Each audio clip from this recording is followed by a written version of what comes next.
Hello, everybody, and welcome to our seminar. I see people are still joining, so I'm going to give just one more minute before we kick off to make sure that everybody is able to sign in correctly.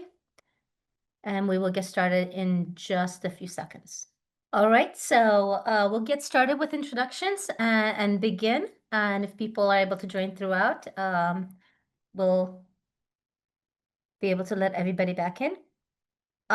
So welcome everybody to our gLOCAL presentation on how to integrate gender and youth data in food security and nutrition programs. Just wanted to do a quick introduction. I'm Anca Dumitrescu. I'm a lead evaluation specialist and I head 3IE's West Africa Capacity Building and Impact Evaluation Program, a regional initiative focused on making evidence accessible to decision makers, and it is focused primarily on Francophone West Africa.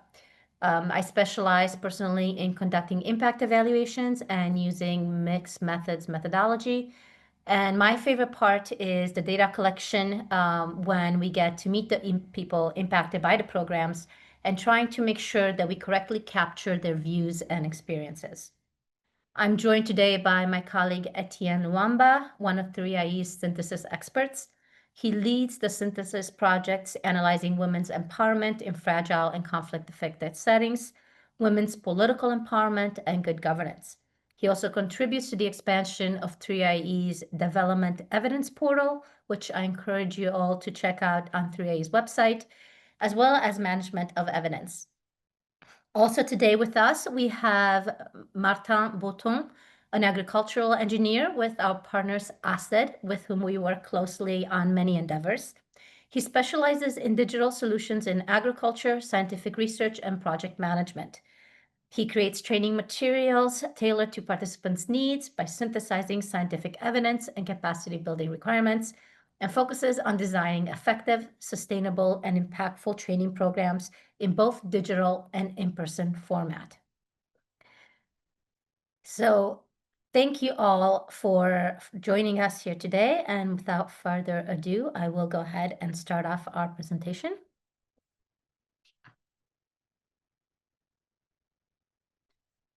And there we go, sharing. Etienne, can you all see my screen all right? Yes, we Okay, can. great. So, okay, so Etienne and I will start off, after which we will pass it to Martin, come back to Etienne, and back to Martin. So we will try to make this to be a bit of an interactive session, and we would like to get a little bit more information of our participants. So if we can, we'd like to start off with one of our poll sessions. If we can go ahead, Pradeep or Didi, and kick off the first poll that we have for participants. So right on the screen, we have, this is going to be a word cloud. So what does meaningful gender and youth participation looks like to you? For example, integration, what are some additional topics without giving, but just one word on what it means to you. So just the top question, the number one question at the top.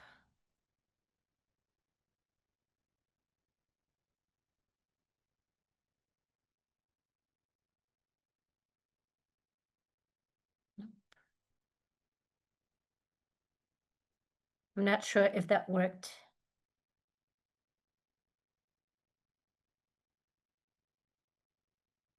Pradeep or Etienne, I don't see the poll anymore, so I'm not sure if we still have the poll on there.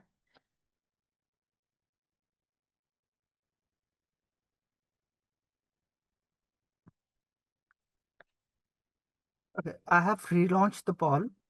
Yep.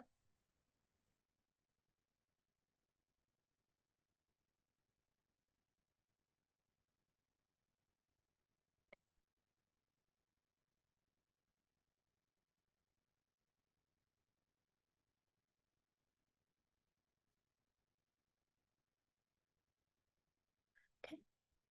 We can also go on to question number 2. If you want to just select from the multiple questions, maybe the first one is not working correctly. So we apologize for that. If you can select an option from question 2, what do you hope to gain from this webinar?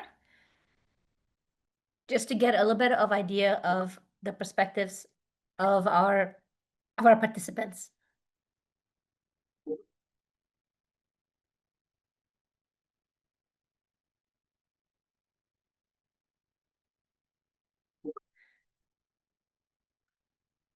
Okay, I see. Okay, so apparently this is not quite gonna work right now as it goes on to the beginning.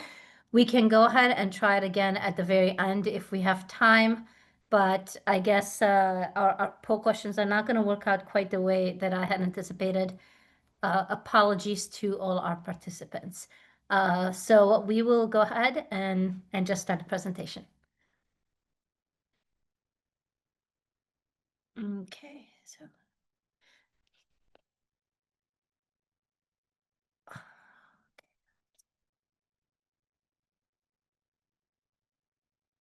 One second, I'm having an issue. Okay.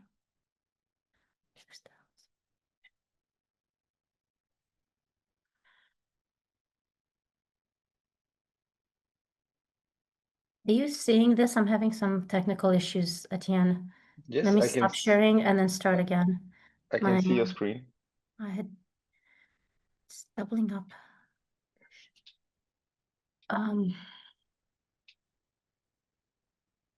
Apologies for the technical issues.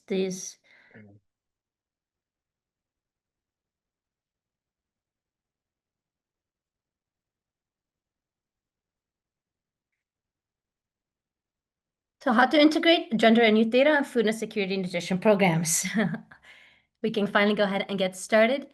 So first off, to make the most of the evidence, we need to use it and produce it. And we wanted to produce this guide to have one easy to access and easy to understand place on gender and youth issues and how they can be integrated at various stages of an evaluation.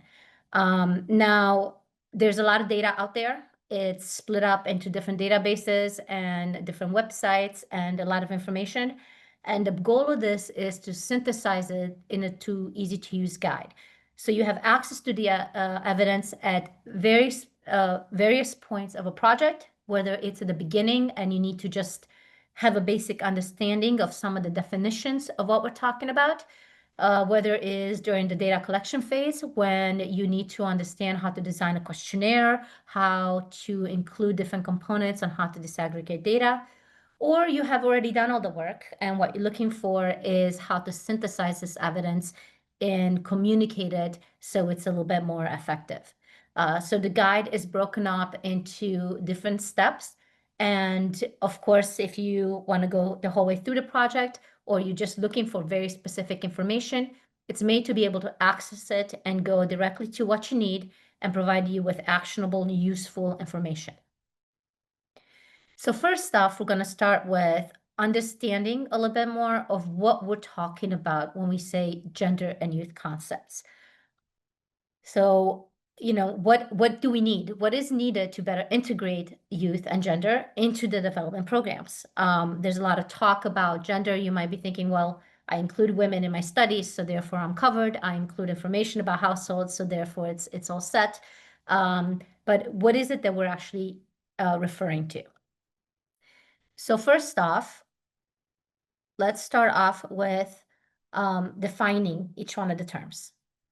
So gender refers to the social attributes and opportunities that are linked to being male or female and how this shapes the relationships among genders. So how this shapes the power dynamics, how this shapes the decision makings that we each get today and the society and opportunities that offers us.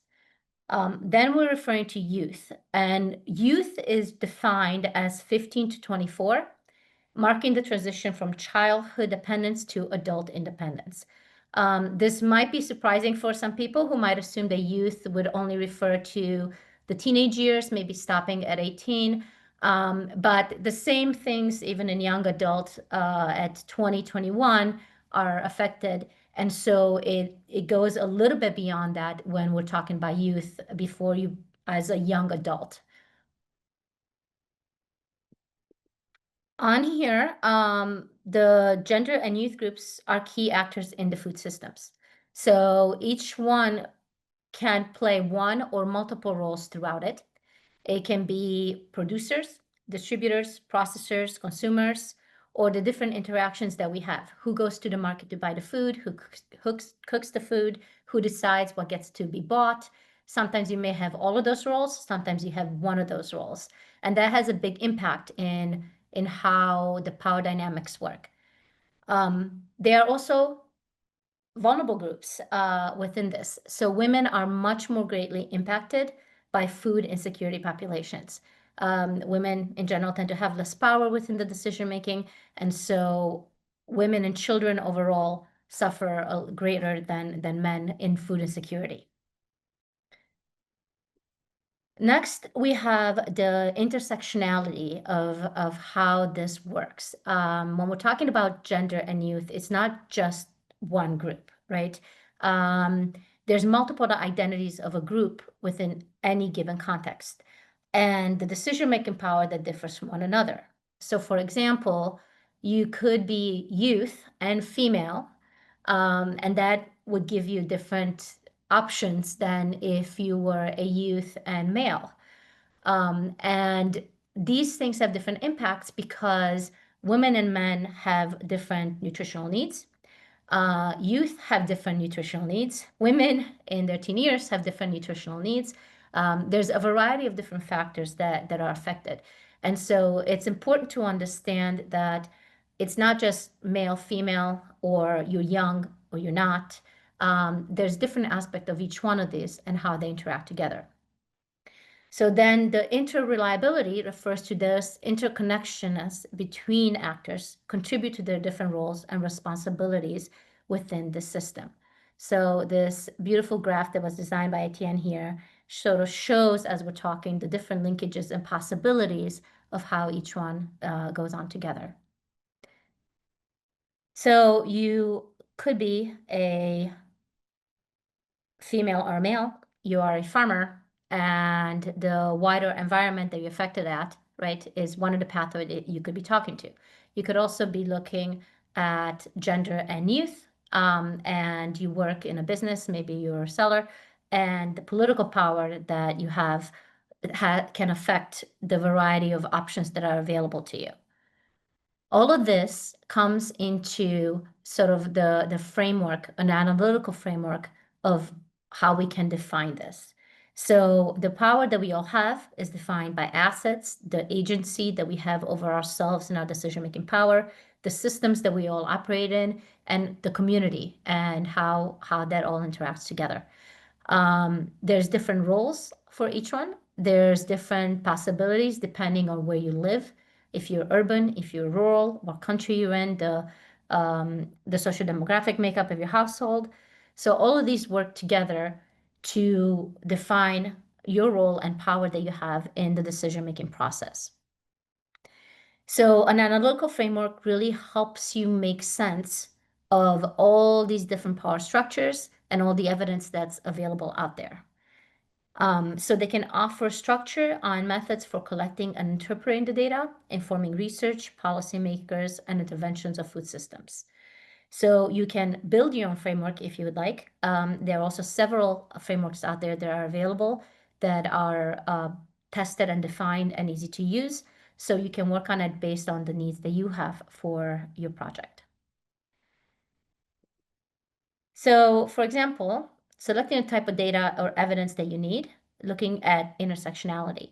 I want to target gender and youth, and you need specific data on these groups. Breaking down data helps identify the needs, barriers, and inequalities. The different approaches that you're going to use, whether you are trying to do a sensitivity analysis, be transformative changes, it influences how data is used to affect and improve the decision-making process within what you're trying to do. For analysis, we need to be specific. Data also needs to acknowledge how this is reflected in the concept and the ability for us to disaggregate the data.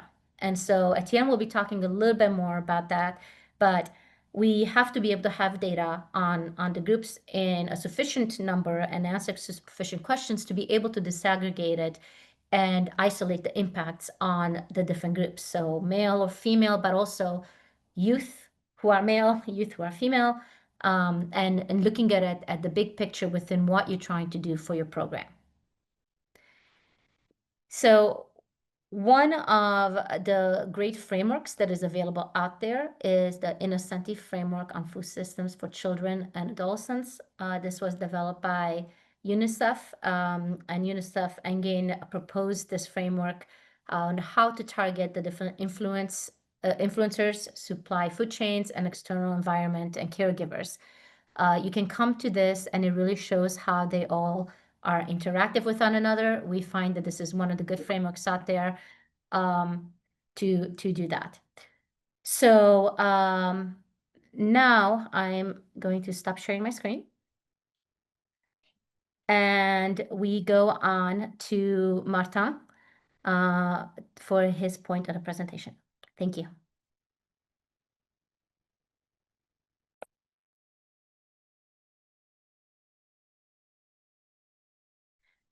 Martin, you're muted.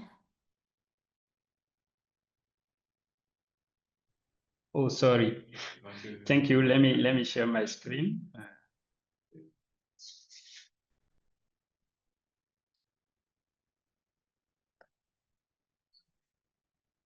Okay, can you see my screen?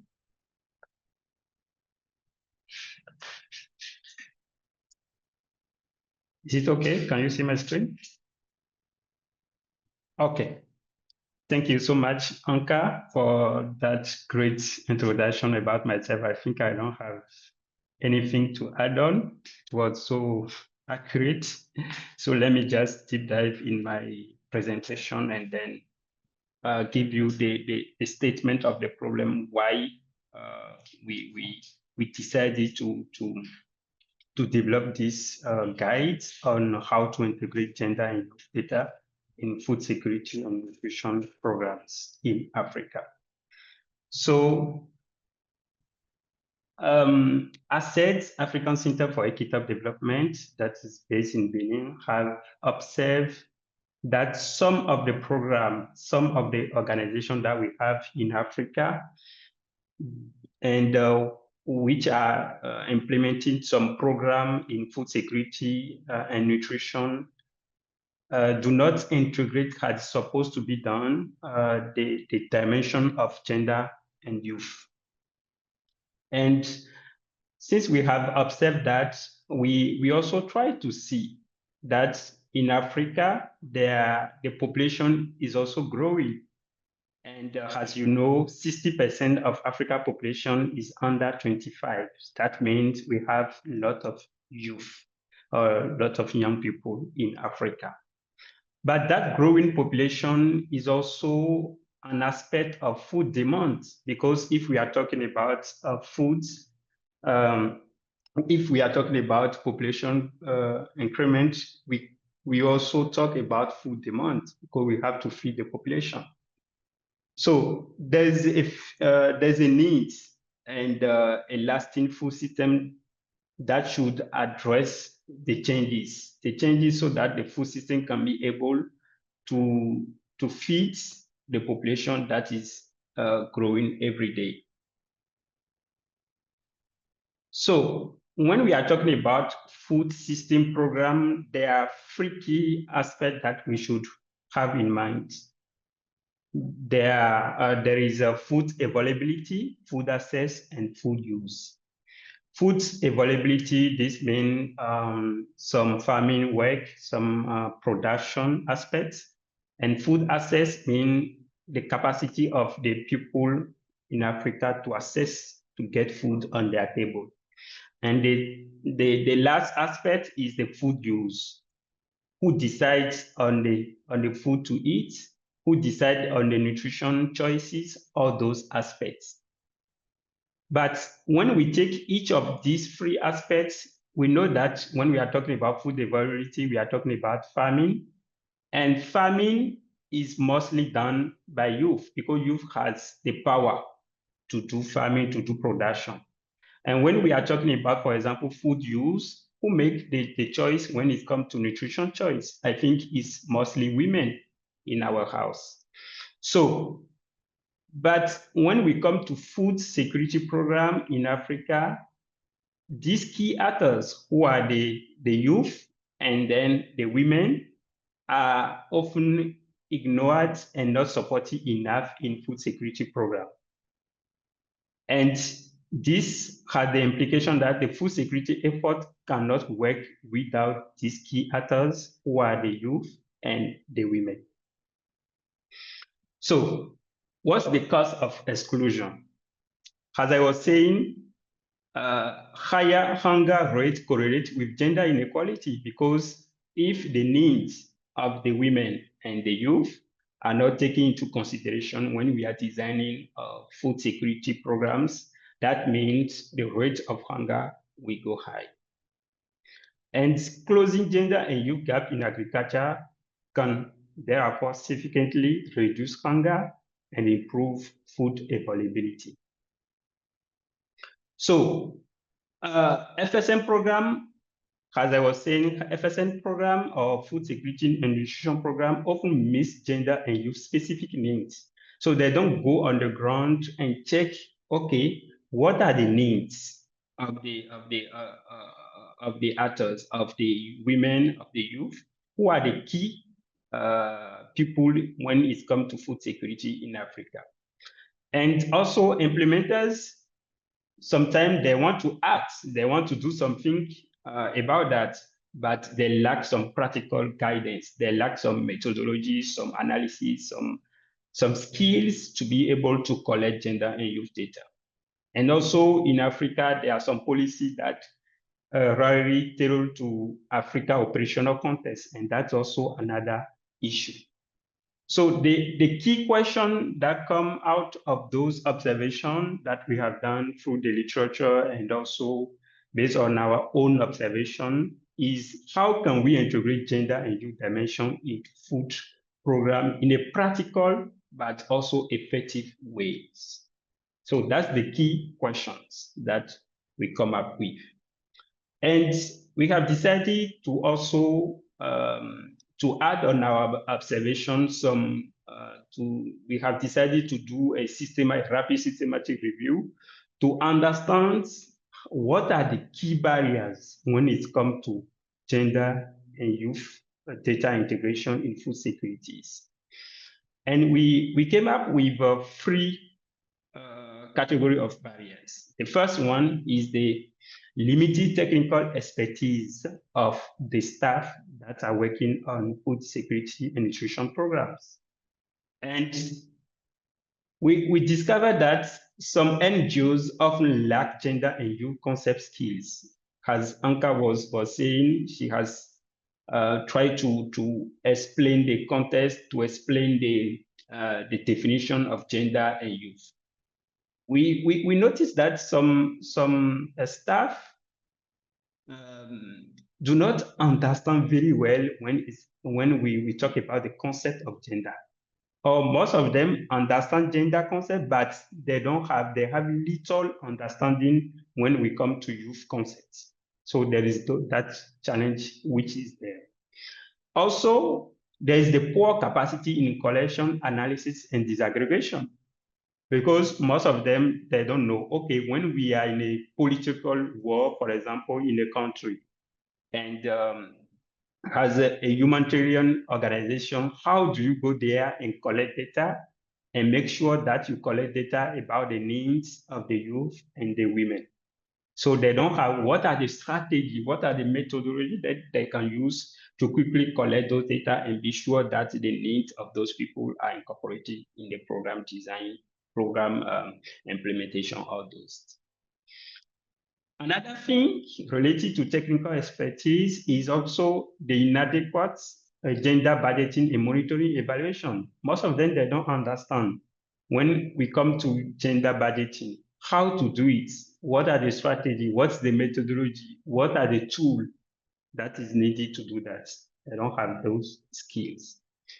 And also we notice that youth aspects are often overlooked in data collection. As I was saying, most of them, they have little understanding about gender, but when it comes to youth, there is a higher limited understanding about that concept. So that is related to the technical expertise of the food security and nutrition program staff. Now, the second aspect or the second barrier is related to the social, cultural, and political norms. You know, I think someone has raised his hand. Is it okay? Can I continue? Okay. So when it comes to social, cultural, and political norms, we know that in Africa, the patriarchal norms are there. Yeah. And this restricts women and youth in survey and decision making. For example, there are some zone in Benin, in the northern part especially, where you cannot go and just start conversing or communicating with the women. So you need to go to meet the head of the house. There's a lot of process. So if you don't respect that, that means it is very difficult for you to get in contact with women and also youth. Because in Africa, in certain zone, you cannot also go and talk directly to the youth because they don't have that ability, or they don't have that right to talk when their father or their mother, when someone who is aged than them is not there. So that's one of the key social problem that, or cultural barrier that we have. Another one is also the lack of commitment to gender inequality.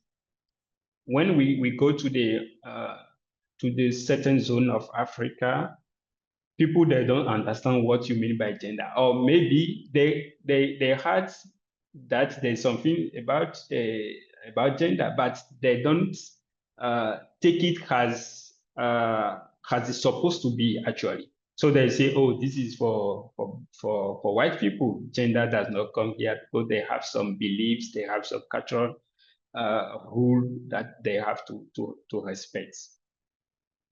So the last barrier that we also found is the lack of accountability and policy support. Gender and youth data integration is not often enforced in FSN policies.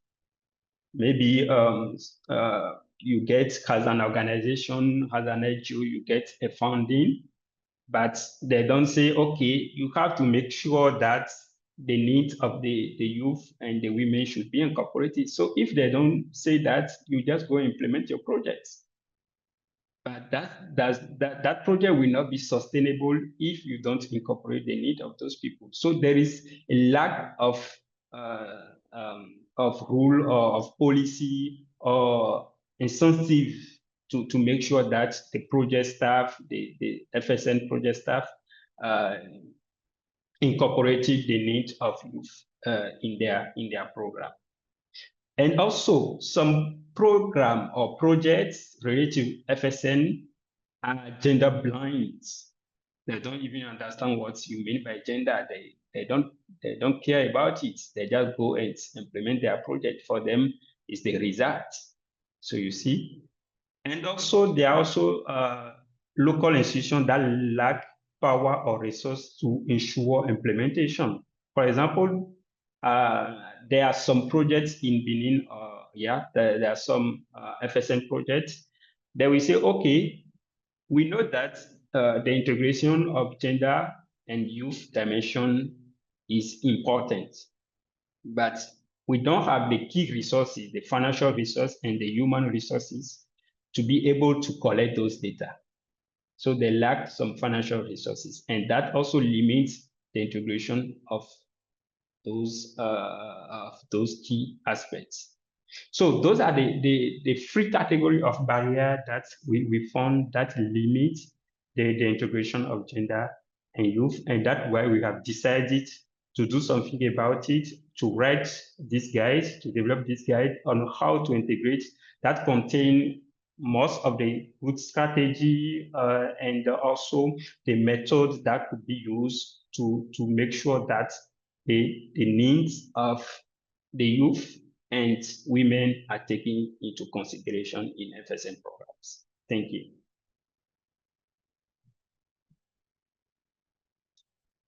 Yes, Anka, over to you, please.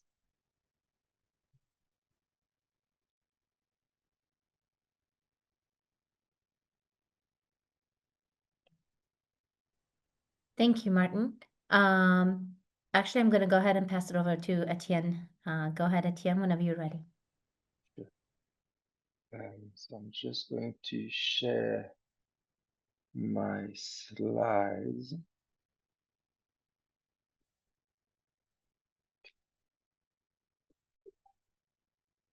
Can I confirm that people can see my screen?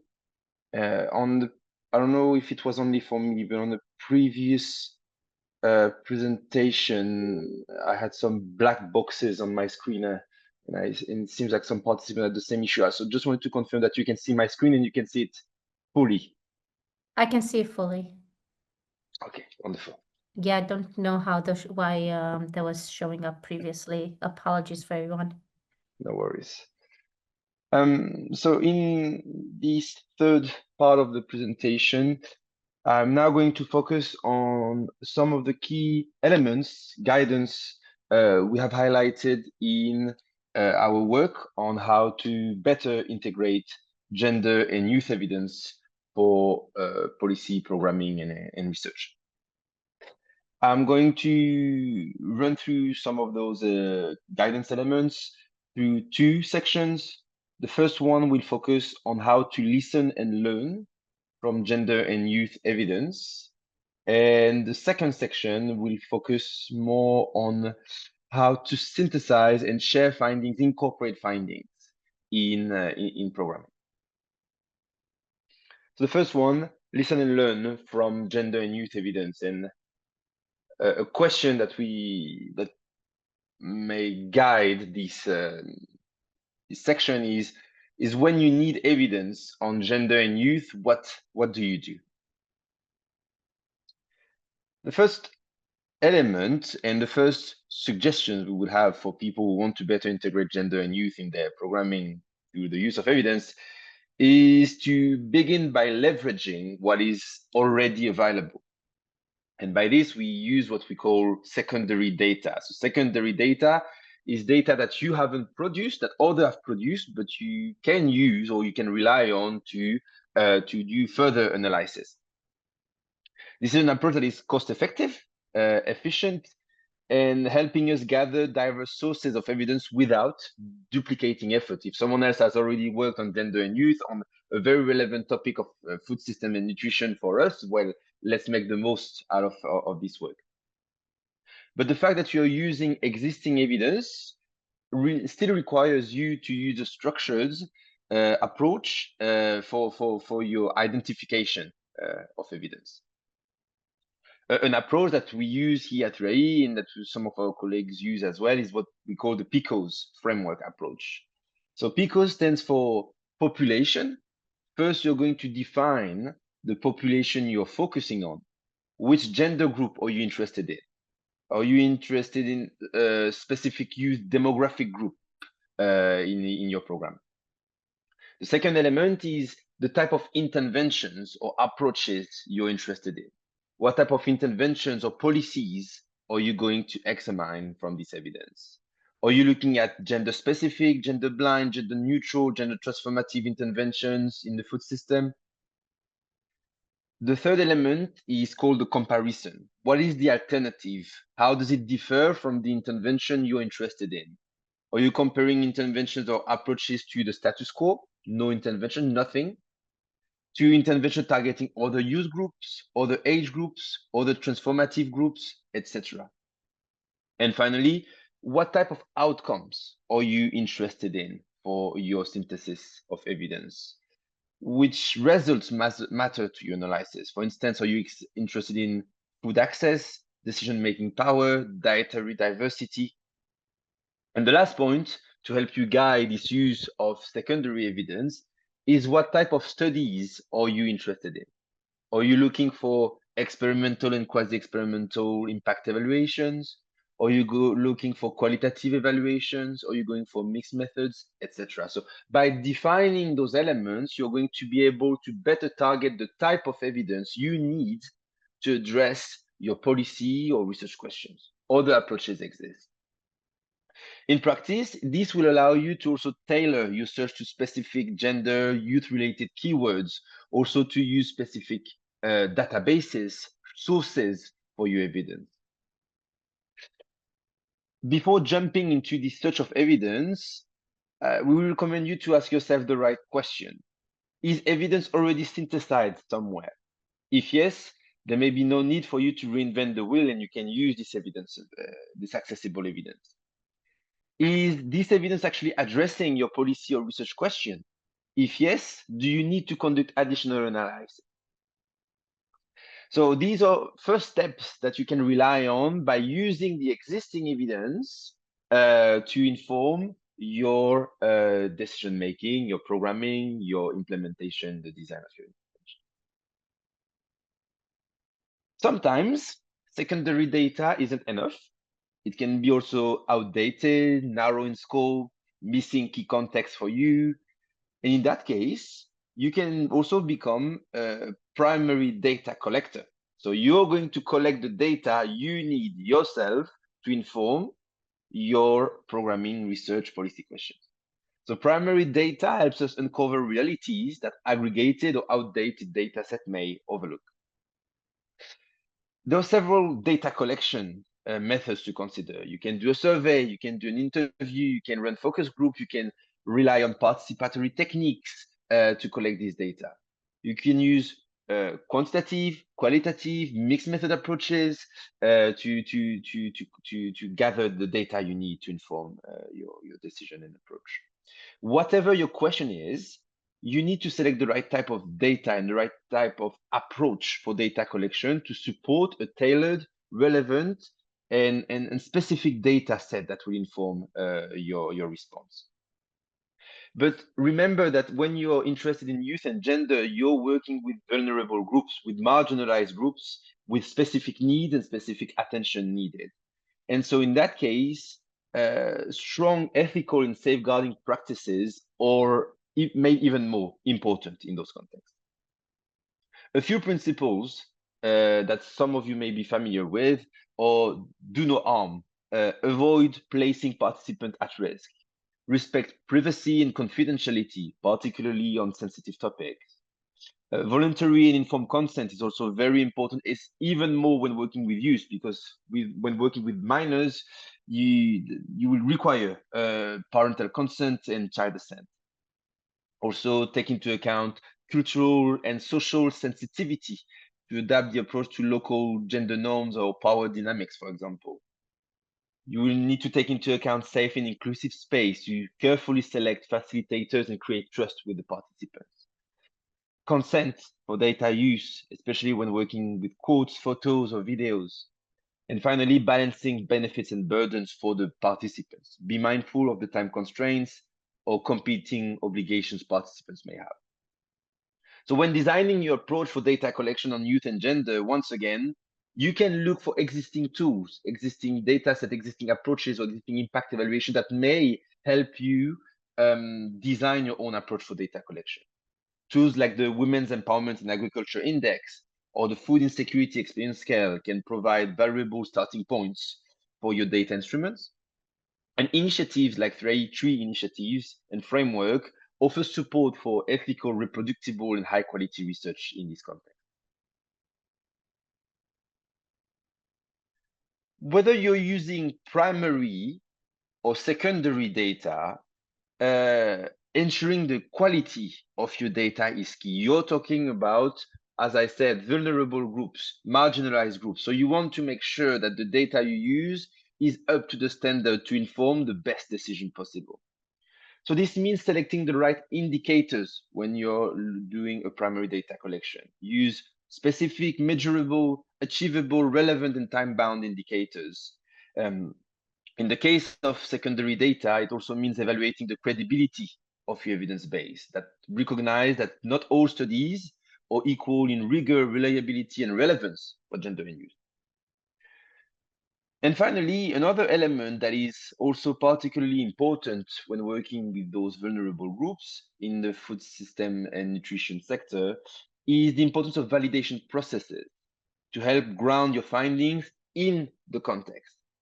Engaging with communities, especially women and youth, and communities of practices, other researchers, other practitioners, other policymakers, in helping you interpreting your results, help uncover power dynamics, address biases, and promote ownership. So involving those participatory feedback sessions, validation meetings, or focus group can help you refine and validate your conclusion by involving the communities you're talking about in your evidence.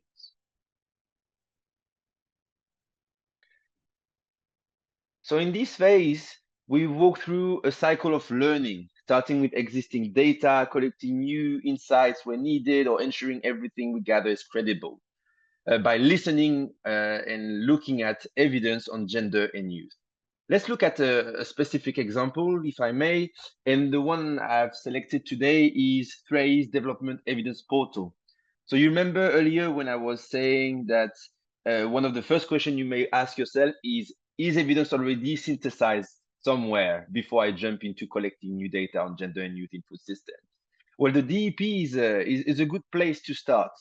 It's a powerful resource with over 20,000 impact evaluation and systematic reviews across the globe that allow you to also filter this evidence according to specific population groups, specific population context, specific types of interventions in the food systems, specific outcomes measured in the food system. So kind of related to all those aspects I have mentioned earlier. But it also provides you with some information on the confidence levels you may have in some findings, in some evidence provided. So all these tools like the DEP or other exist may be a great resource for you to listen and learn existing evidence on this topic. In my second section of this reflection on how to better integrate gender and youth, I will now talk about how to synthesize and share findings on gender and youth to inform decision-making and approaches. And one of the key questions that inform this approach is, what are the main barriers to turning evidence into action? Because this is something that we often forget. We have the evidence available, we have the findings, we have the data, but this data is the starting point. What we want in the end is action, concrete action in incorporating gender and youth in programming for better impact. So now let's explore these approaches. Synthesis is actually, or putting together in plain language, putting together findings is more than summarizing them. It's about interpreting the data through a youth and gender lens to uncover the voices that are underrepresented and also inform how evidence can lead to more inclusive policies and programs. So if it's done well, the role of this synthesis step and this dissemination step is to close the gap between knowledge and action. So the first thing before actually putting knowledge into action is to structure what you found from the evidence through a gender and youth lens. Ask yourself the following question: what is the data saying? What does this data or what does this finding mean for women, for men, for young people? What does it mean for the food system? And how can it inform real-world action? So to make it more concrete, what I propose to do in this section is to start from a specific finding from a recent report that we have done at TRAI on women's empowerment in food system, led by my colleague Kishore Bashak and colleagues in 2024. So I'm going to start from this finding and explain how this finding can be then turned into concrete action. So the first element is let's read through the findings. So for intervention, with enough evidence to run quantitative meta-analysis, we mostly found small, positive, and statistically significant effects on food systems and nutrition interventions and women's empowerment. Most of the evidence is reporting the effect of food supply chain interventions, while other interventions suffer from evidence gaps that to reliably assess their effects on women's empowerment and outcomes. So this is the finding. So we can already easily see that the data and subsequent findings from and subsequent analysis or implications from this finding will be relevant to the gender and women's empowerment info system aspect. It's not yet ready to inform real world action, but we know there is a finding there that can be turned into action and focusing on gender and women's empowerment. What we want to do now from this finding is to turn it into actionable implication. Oh, sorry. So findings will show you what is. Implication what will show you what to do next. It's a translation step, really. And this also means that one finding can lead to multiple implications depending on the audience you're targeting. This finding example can lead to different implications depending on whether you're going to present it to policymakers, researchers, or implementers. This implication needs to be specific, relevant, and usable for the stakeholders. So if we look at the concrete example here, and I look at the findings and I reflect on what implication does it have for policy, well, an implication that I see here is that policymakers and implementers can rely on food systems and nutrition interventions, small yet positive effects, to contribute to women's empowerment. Policymakers can and actually should invest in this type of intervention to maximize the impact on gender equality. So you see from the overall finding, now we have a concrete action for policymakers. If I turn myself now to researchers, researchers will be maybe less interested in investing in the actual intervention and program, but there is also a finding that can be turned into concrete action for them here. So the FSN sector requires further evidence on the effectiveness of interventions on women's empowerment outcome, particularly regarding consumer behavior and food environment interventions, since they are a bit less prevalent in the body of evidence. Future research can then contribute to filling this gap. The concrete action here is producing new research to fill the gap.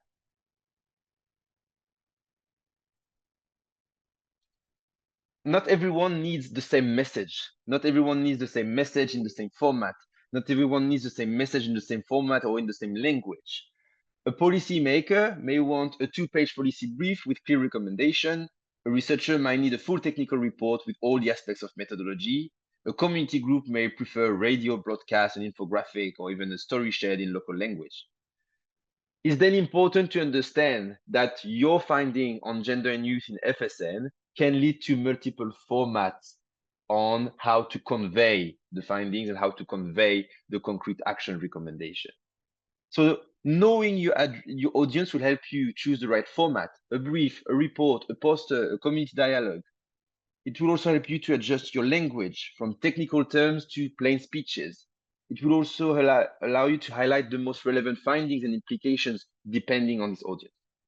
So here on screen, you can see a few examples of our recent work on gender in FSN. So you have examples of a brief, videos, online events, reports. They all draw from the same data set, but they take multiple forms to translate those findings into concrete actions in the best format possible for the audience who is going to use this evidence. My last point today will focus on a keyword that has been in the discussion since the beginning of this presentation, but not actually mentioned, is mainstreaming. This step is often underestimated, but it's where the real impact begins. Mainstreaming gender and youth in FSN means systematically integrating their perspective at every stage of a project, from identifying the problem to evaluating the results. It's not an add-on. It's about ensuring that the priorities, barriers, contribution of women, men, young people are considered in the design, in the implementation, and in the evaluation of food system programs. So using evidence is key to this process because it helps make informed decision and really develop what we call a culture of evidence. So it's a culture where decision makers and practitioners continuously use and generate gender and youth focused research that move data into action. Let's look at one final example before I leave the floor. It's from our colleagues from eBase Africa who have developed an approach that is called Evidence Story Day. So Evidence Story Day is a storytelling approach that shares research through an African-rooted method like drama, music, and poetry. This has been especially powerful in low literacy or rural setting. And myself, I've witnessed this approach in 2 international events where eBase was participating.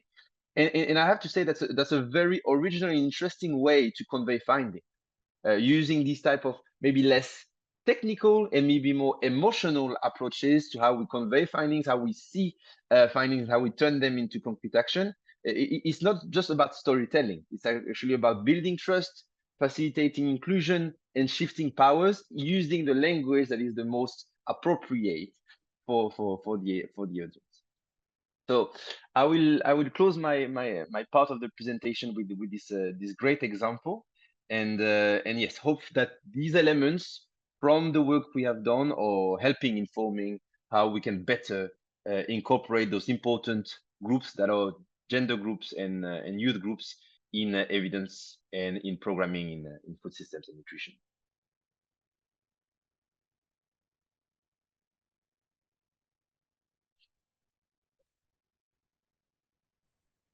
Thank you, Etienne. And now, Martin, back to you.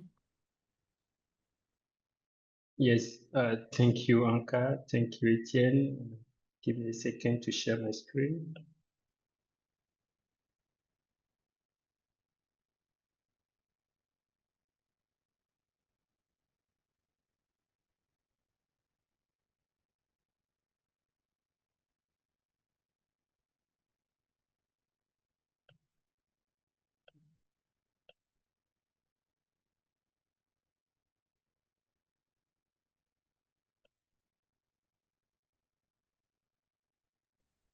Martin, I think there is a slight issue when you're sharing your screen. I see now 3 big black boxes that seem to be maybe the chat of Zoom appearing. Is there a way for you to move them out of the screen or just to share the presentation?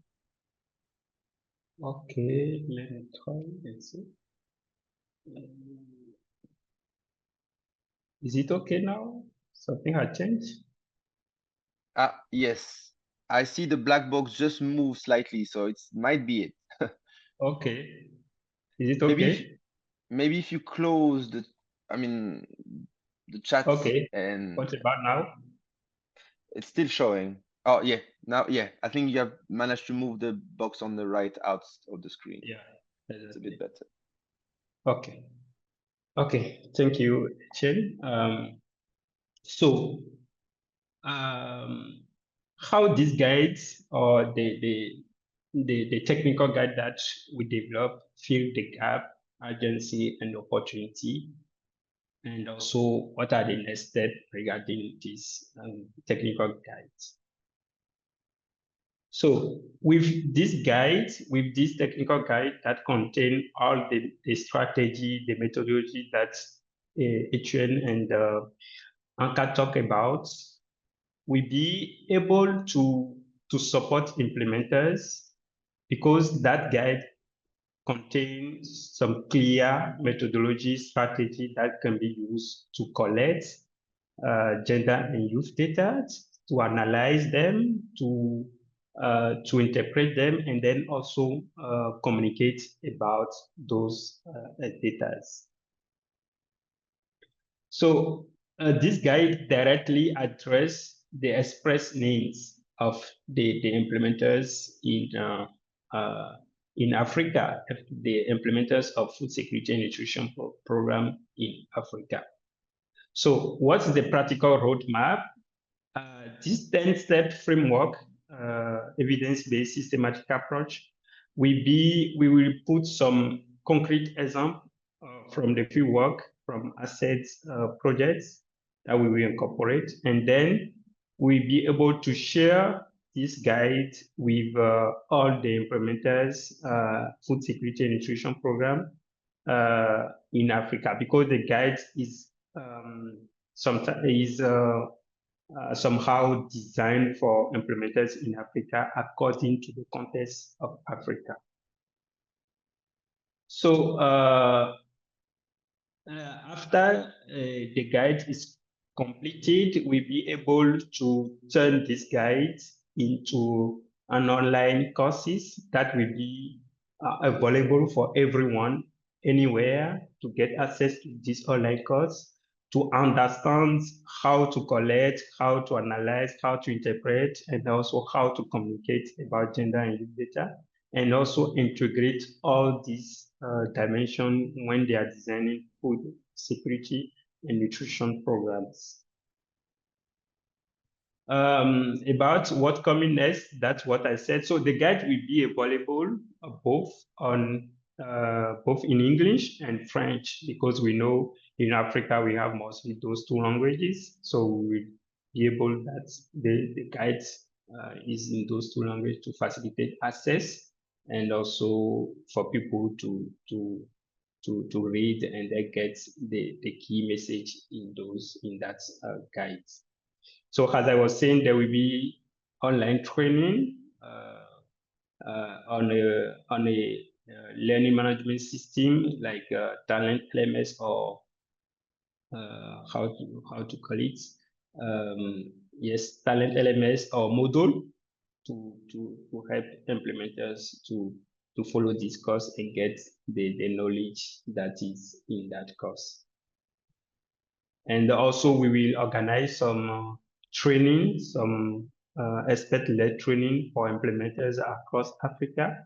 So we organize some webinars where we can train those implementers on the key strategy, the key methodology, to make sure that gender and youth data is better incorporated in the programs.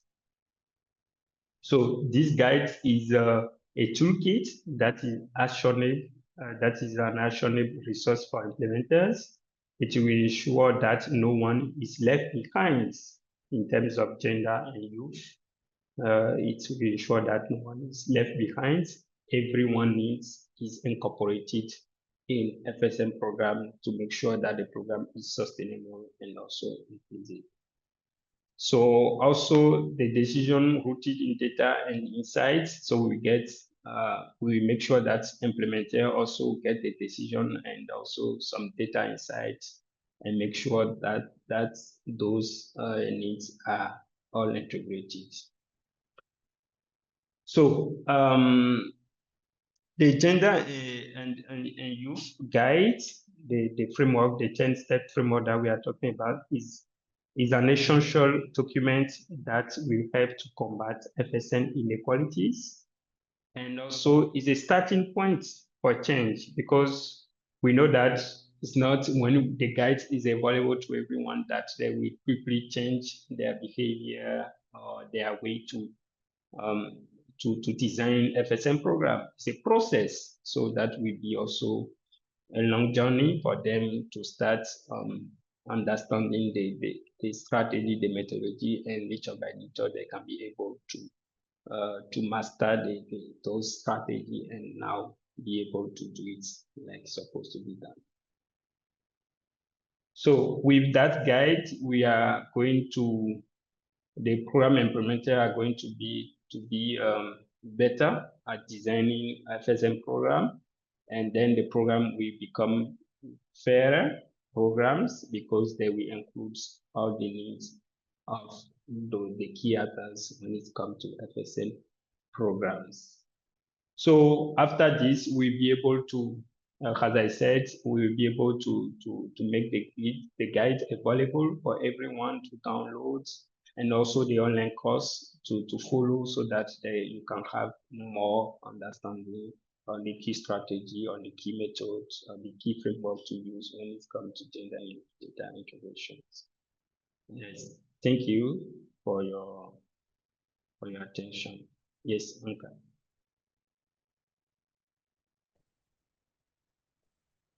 Thank you, Martin. So our guide will be available shortly. It's not yet on a link that I can share with everybody, but we are working on it, and we will make sure to publicize this when it is available. Until then, I want to go ahead and open it up to any comments or questions. And Etienne, Martin, if there's anything additional you want to add or present or show, please feel free to jump in.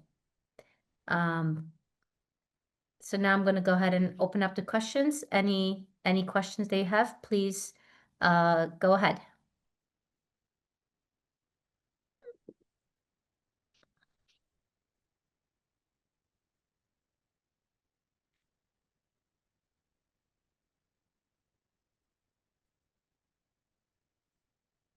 Oh, please use the Q&A box for questions. I was under the impression we could raise the hands, but please go ahead and add your questions to the Q&A box.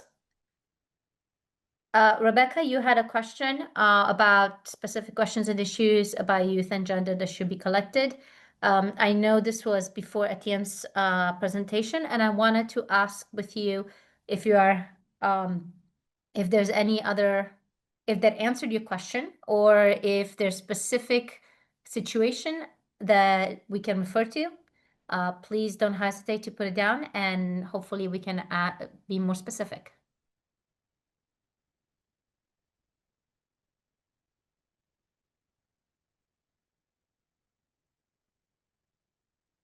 I think from the list, I think that Rebecca left the meeting already. So. Okay. Anybody else? Any questions? Anything we can answer? Please go ahead and add to the chat box. Or to the Q&A box, I'm sorry.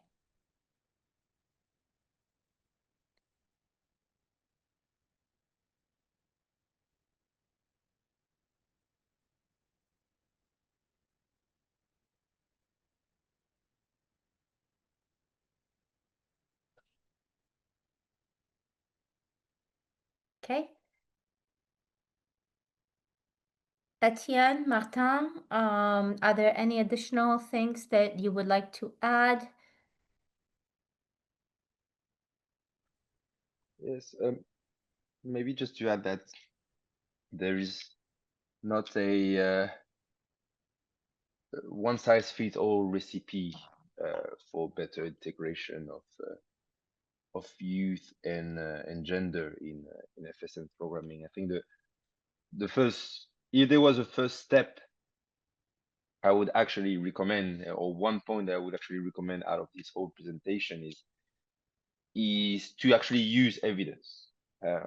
Relying on only my own knowledge, impression, gut feeling, experience might lead to a biased approach or missing the point. So whether you are specialist or non-specialist in gender and youth, my first recommendation would always be to is there evidence out there that can help me take my decision? Are there other practitioners, experts, researchers working in the sector who might either give me some tips or guide me to the best type of evidence? But yeah, the best decisions are not those that we take on our own, but those that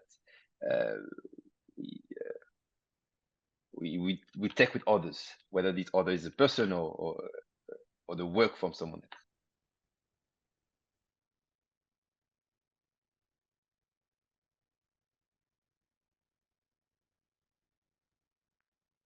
Yes, thank you, Etienne, for that comment.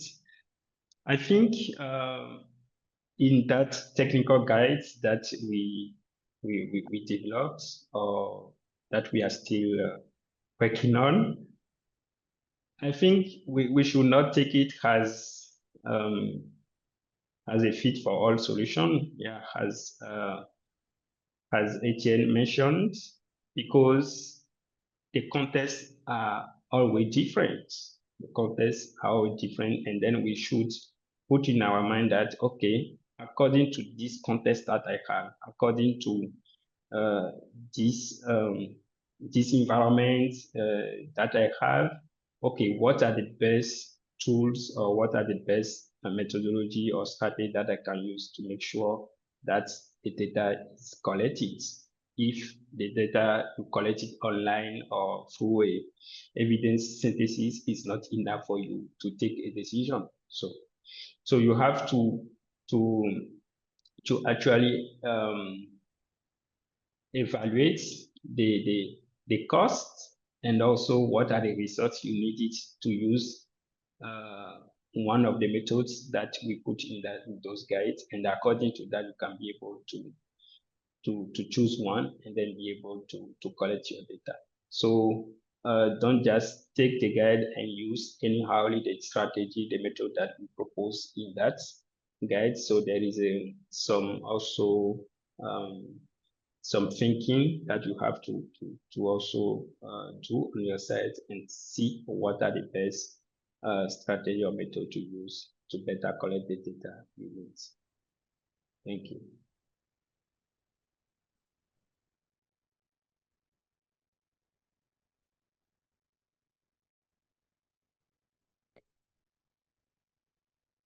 So thank you, everybody. Thank you to all the participants and the attendees and the panelists. And I hope we provided some useful information and starting points for you. And I hope we all get to meet again when there's a training and a finalized guide that would be useful to you and your projects. So if there's no other comments, thank you, and I wish everybody an excellent continuation of the day. Thank you.